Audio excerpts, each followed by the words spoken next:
Hi hello வணக்கம் நமஸ்தே எல்லாரும் எப்படி இருக்கீங்க? இன்னைக்கு நெல்லூர் ஸ்பெஷல் பப்புச்சாறு. ஓகேவா? பப்புச்சாறு அந்த நெல்லூர் டிஸ்ட்ரிக்ட்ல ரொம்ப ஃபேமஸ். இப்போ தமிழ்நாட்டில் எல்லா வீட்லயும் சாம்பார் சாம்பார் சாம்பார் எப்படி இருக்குமோ அதே மாதிரி அந்த நெல்லூர் டிஸ்ட்ரிக்ட் சரௌண்டிங்ஸ்ல எல்லாமே பப்புச்சாறுன்றது அவங்களோட ஒரு ஃபேமஸ். ரொம்ப சிம்பிளா பண்ணலாம், ஆனால் டேஸ்ட் செம்மையா இருக்கும். இந்த பப்புச்சாறு தான் மெயின் இருக்கும், சைடு காம்பினேஷன்ஸ் எல்லாம் மாறிட்டே இருக்கும். நிறைய ஐட்டம்ஸ்க்கு மெயின் டிஷ் பப்புச்சாரா தான் இருக்கும். ஸோ வீக்லி 1 or 2 days கண்டிப்பா பப்புச்சாறு இருக்கும் எங்களுக்கு எல்லாம். ஸோ எப்படி பண்ணணும்னு சொல்லிட்டு பார்க்கலாம் வாங்க. ரொம்ப சிம்பிள் மெத்தட். ஸோ இதுக்கு இந்த கிளாஸ் அளவுக்கு நான் துவரம்பருப்பு எடுத்திருக்கேன். ஓகேவா? இந்த கிளாஸ் அளவுக்கு துவரம்பருப்பு எடுத்துட்டு ஒரு 2-3 times கழுவி ஒரு 1/2 hour to 45 minutes ஊற வச்சிருக்கேன். இதுக்கு 1:3 தண்ணி ஊற்றிக்கோங்க. கொஞ்சம் எக்ஸ்ட்ரா ஆனால் ஒன்றும் ப்ராப்ளம் இல்லை, பொங்குமே தவிர தண்ணி அதில் தான் இருக்கும். ஸோ நான் 1:3 இல்லைன்னா 1:2 கூட போடுவேன் சம்டைம்ஸ். இப்போ போட்டது 1:3. ஓகேவா? இதை போட்டு ஸ்டவ் ஆன் பண்ணிடுங்க. இது ஆக்சுவலாக டைரெக்டாக தபரில் தான் பண்ணுவாங்க. பட் நான் இன்னைக்கு கொஞ்சம் சீக்கிரமாக முடியணும்னு சொல்லிட்டு குக்கரில் பண்ணிட்டு இருக்கேன். அப்புறம் இதுக்கு மெயின் தேவையானது ஒரு 10 பச்சை மிளகாய் எடுத்திருக்கேன். ஒரு 10 பச்சை மிளகாய், ஒரு 2 தக்காளி, ஒரு வெங்காயம், புளி இந்த அளவுக்கு. இது சிங்கிள் தான், மொத்தமாகவே இவ்வளோதான் இருக்கும். நான் ஏன் இதெல்லாம்னா டஸ்ட் எல்லாம் அந்த நாரெல்லாம் எடுத்துட்டு தண்ணியில் போடணும்னு சொல்லிட்டு எடுத்துருக்கேன். ஓகேவா? ஸோ இந்த புளி நான் தண்ணியில் போட்டுட்ருக்கேன், கொஞ்சம் ஊறணும்னு சொல்லிட்டு. ஸோ இதெல்லாம் கட் பண்ணிட்டு பார்க்கலாம். ஸோ நான் எடுத்த வெங்காயத்தில் பாதி நம்ம வேகும் போது போடணும். ஸோ அந்த பாதி இப்படி நீளமாக கட் பண்ணிக்கணும்.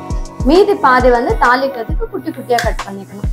இது பாதி வெங்காயம் தான், மீதி பாதி வெங்காயம் இங்கே தாளிக்கிறதுக்கு எடுத்து வச்சிருக்கேன். இது நம்ம குட்டி குட்டியாக கட் பண்ணிக்கணும்.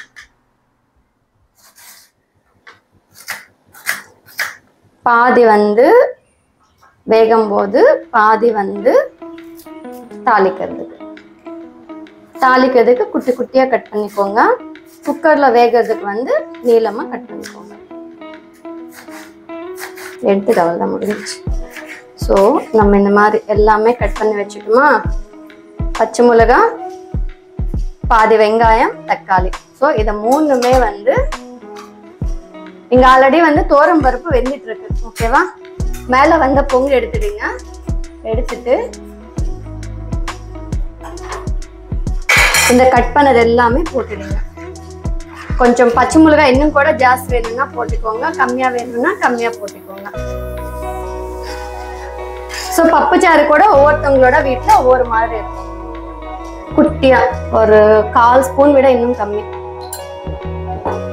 ஸோ போட்டுட்டு மிக்ஸ் பண்ணிட்டு ஒரு 2 ஸ்பூன் ஆயில் போடுங்க, பொங்காம இருக்கிறதுக்கு. இதுல இந்த பவுல் இருக்கு இல்லையா, தண்ணி போட்டு புளி போட்டு வச்ச பவுலு, இதுல வச்சிடுங்க. ஓகே, வச்சுட்டு குக்கர் வச்சிடுங்க.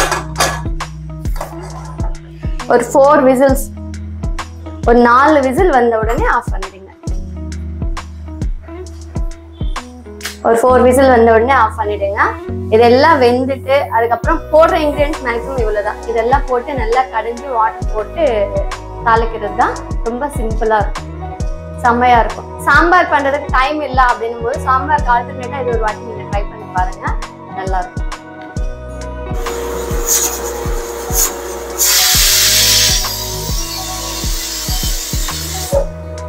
விசில் எல்லாம் முடிஞ்சிச்சு.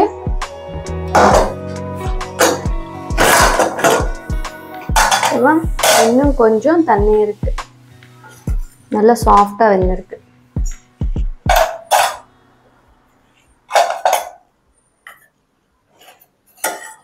எப்படி எடுக்கணும்? இந்த புளி அப்படியே உள்ள பருப்பு குழம்புல போட்டுடுங்க. அந்த பருப்பு குழம்புல ஊத்துடுங்க. புளி டைரக்டா போட்டா துவரம்பருப்பு வேகாதுன்னு சொல்லிட்டு நான் அப்படியே போட்டேன். ஸோ இதுல கொஞ்சம் தண்ணி ஜாஸ்தியாச்சு. இதெல்லாம் ஸோ எனக்கு கொஞ்சம் தண்ணி ஜாஸ்தியாச்சு. ஸோ அந்த தண்ணி எல்லாம் ஒரு கிண்ணல எடுத்துட்டு இருக்கேன். இதெல்லாம் நம்ம வந்து கடைஞ்சதுக்கு அப்புறம் எப்படியோ தண்ணி ஊற்றணும் இதுல. ஸோ அதுக்கு யூஸ் பண்ணிக்கலாம். இல்ல கொஞ்சமா தான் இருக்கு அப்படின்னா வந்து நம்ம ஸ்டவ்லயே வச்சுட்டு அந்த எல்லாம் வந்து ட்ரை பண்ணிடுங்க. எனக்கு ஓவரா தான் பட்டுச்சு. நான் மேக்ஸிமம் குக்கர்ல பண்ண மாட்டேன், டபர்ல தான் பண்ணுவேன். இன்னும் கொஞ்சம் தண்ணி இருக்கு இல்லையா, இந்த தண்ணியை வந்து ட்ரை பண்ணிடலாம்.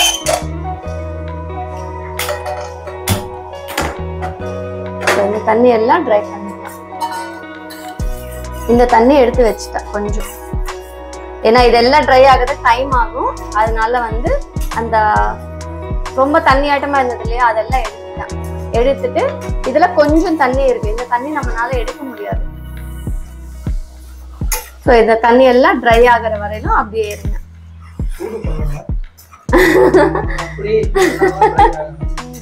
இது என்ன பண்ணணும், நல்லா ஸ்டவ் ஆன் பண்ணிட்டு அந்த சட்டை வச்சுட்டீங்கன்னாவே தண்ணி எல்லாம் ட்ரை ஆயிடும். ஓகேவா? அதான் எனக்கு வந்து பியூர் தெலுங்கு. நான் தமிழ் வேர்ட்ஸ் அந்த அளவுக்கு என்ன சொல்றது மிஸ்டேக்ஸ் மாதிரி வந்துடும். ஸோ அதை நீங்க அட்ஜஸ்ட் பண்ணிட்டு பாடுங்க. ஏதாவது தப்பா அந்த வேர்ட் சென்டென்சஸ் ஏதாவது தப்பா சொன்னா வந்து கீழே கமெண்ட் பண்ணுங்க, திட்டாதீங்க. நான் இப்பதான் வந்து ஓரளவுக்கு இம்ப்ரூவ் பண்ணிட்டு இருக்கேன் என்னோட தமிழ் கதா.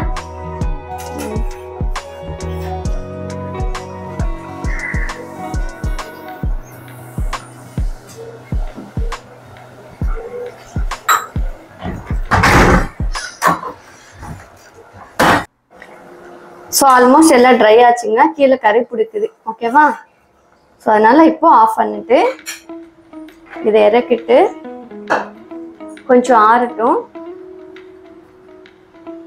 இதுல 1.5 கிளாஸ் வந்து நான் தண்ணி பாயில் பண்ணிட்டு இருக்கேன். பச்சை தண்ணி ஊத்தாதீங்க. எப்பவுமே பாயில் பண்ண தண்ணி தான் வந்து பப்புச்சாருக்கு ஊற்றணும். அதுதான் டேஸ்ட்டும் நல்லா இருக்கும் அண்ட் வந்து சீக்கிரமா கெட்டு போகாம இருக்கும். ஓகேவா? ஆல்ரெடி இதுல ஒரு 1/2 கிளாஸ் தண்ணி இருக்கு. நம்ம கப்புல இருந்து எடுத்த தண்ணி ஒரு 1/2 கிளாஸ் இருக்கு. நான் இதுல வந்து ஒரு கிளாஸ் தண்ணி வந்து பாயில் பண்ணிட்டு இருக்கேன். ஓகேவா? ஸோ இப்போ வந்து உப்பு போடணும். ஸோ இதுல கொஞ்சம் உப்பு போட்டுட்டு மெயின் இதுல வந்து உப்பு, புளி, பச்சை மிளகாய் இதுதான். ஸோ நல்லா கடைஞ்சிடுங்க சாஃப்டா. பப்பு சாறு உப்பு சேப்பா அப்படின்னு வந்து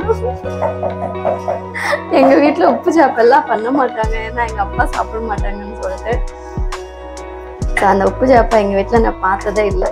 உப்பு சேப்பான்னா ஒன்றும் இல்லை, கருவாடு தான். கருவாடு வந்து அம்மம்மா சைடு வீட்டுல எல்லாம் வந்து கழுவி அந்த எண்ணெயில ஃப்ரை பண்ணுவாங்க.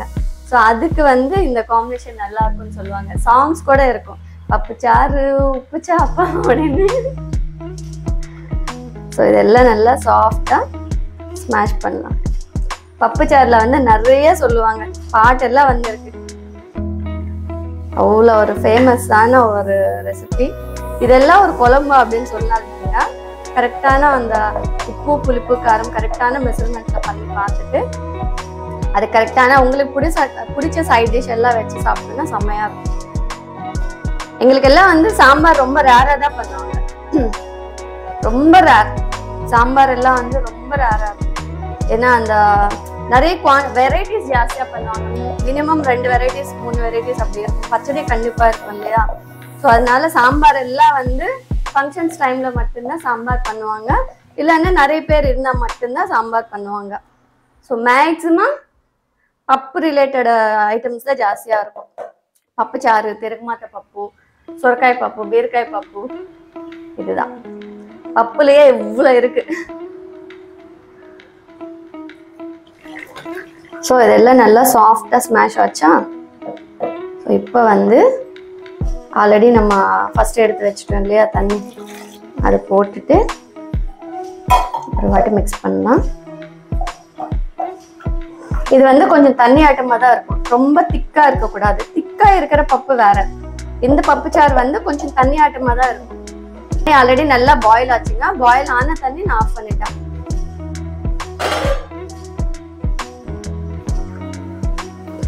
இன்னும் கொஞ்சம். இது சாம்பார் மாதிரி திக்கா இருக்காதுங்க. ரசத்துக்கும் சாம்பாருக்கும் மிடில் இருந்தா எப்படி இருக்கும் அந்த மாதிரி இருக்கும். இன்னும் கொஞ்சம் தண்ணி தேவைப்படும்.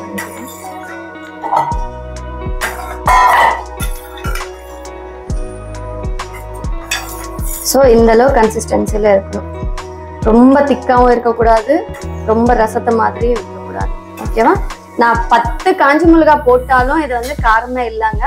ஸோ அதனால இப்போ தாளிக்கும் போது வந்து இன்னும் 2 காஞ்சி மிளகாய் போடணும். ஆக்சுவலா பச்சை மிளகாய் ரொம்ப காரமா இருக்கும் போது வந்து அந்த டேஸ்ட் நல்லா இருக்கும். நான் காரம் இல்லைன்னு தெரியும், அதனால ஒரு 10-12 போட்டா இருந்தாலும் காரமே இல்லை, இன்னும் சப்புன்னு தான் இருக்கு. இந்த பச்சை மிளகாய் சாரி இந்த பப்புச்சாறு வந்து கொஞ்சம் காரமா புளிப்பா எல்லாமே மிக்சிங்கான இருந்தாதான் சூப்பரா இருக்கும். ஓகேவா? ஸ்டவ் ஆன் பண்ணிட்டு ஆயில், இது வந்து தாளிக்கிறதுக்கு. ஓகேவா? ஒரு 1/2 பவுல் மேல ஆயில் போட்டுருக்கேன். ஸோ ஆயில் நல்லா ஹீட் ஆனதுக்கு அப்புறம் கடுகு போடுங்க.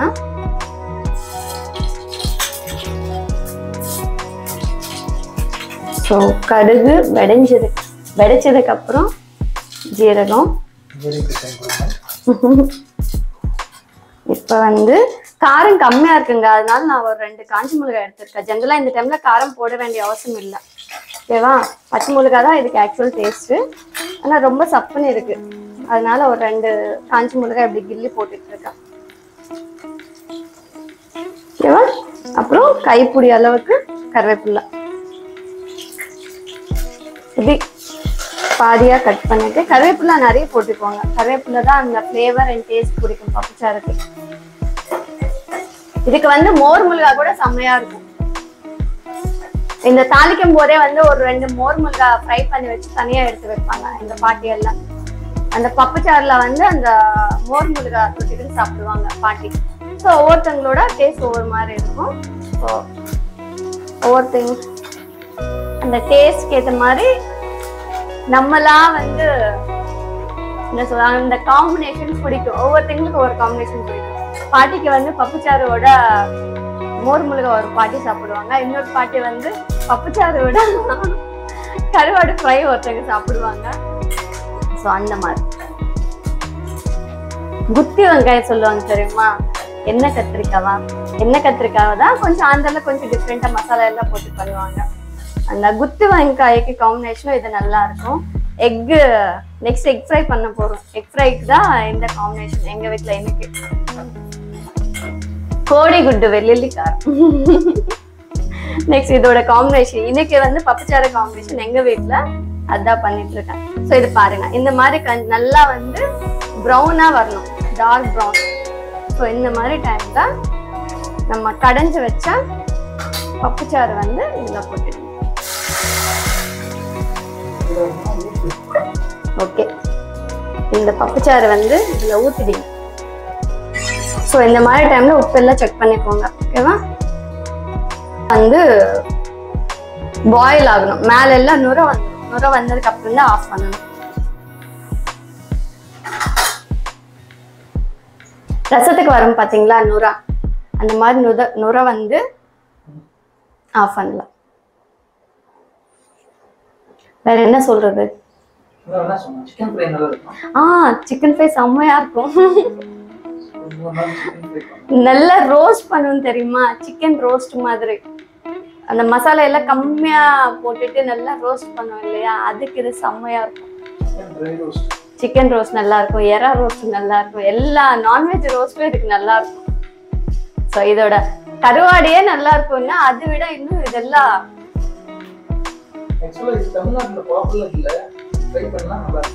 பருப்பு குழம்புன்னு சொல்லுவாங்க தமிழ்நாடுல. ஆனா அந்த பருப்பு குழம்பு இப்படிதான் பண்ணுவாங்கன்னு எனக்கு தெரியல. தமிழ்நாடு பருப்பு குழம்பும் இந்த பப்புச்சாரும் ஒரே மாதிரி பண்ணுவாங்களா, அது மட்டும் எனக்கு கமெண்ட் பண்ணுங்க. அது மட்டும் எனக்கு தெரியாது, அது மட்டும் எனக்கு கமெண்ட் பண்ணுங்க. தமிழ்நாடு ஆந்திரா பப்புச்சாரு தமிழ்நாடு பருப்பு குழம்பு சேம் ப்ராசஸா, இது மட்டும் எனக்கு கமெண்ட் பண்ணுங்க, தெரிஞ்சுக்கணும். அதுக்குதான்.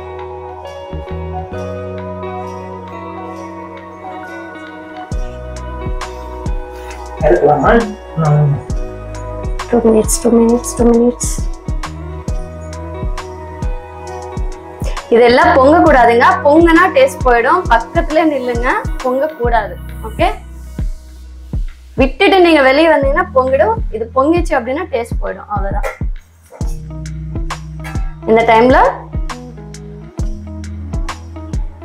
பொங்கு வர மாதிரி இருக்கிற டைம்ல ஆஃப் பண்ணிடுங்க. ஆஃப் பண்ணிட்டு மூடி வச்சுடுங்க. ஸ்மெல் வெளியே போகக்கூடாது. ஓகேவா? இதுதான் நம்மளோட ஆந்திரா பப்புச்சாறு, நெல்லூர் பப்புச்சாறு. நெல்லூர்னு சொல்லாமா காவலின்னு சொல்லலாமா? இல்ல, இது காவலி பப்புச்சாறு.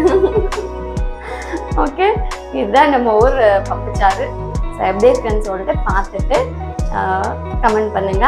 அண்ட் இந்த ரெசிபி உங்களுக்கு பிடிச்சிருந்தா லைக் பண்ணுங்க, ஷேர் பண்ணுங்க, கமெண்ட் பண்ணுங்க, மறக்காம சப்ஸ்கிரைப் பண்ணுங்க. தேங்க்ஸ் ஃபார் வாட்சிங். பாய்.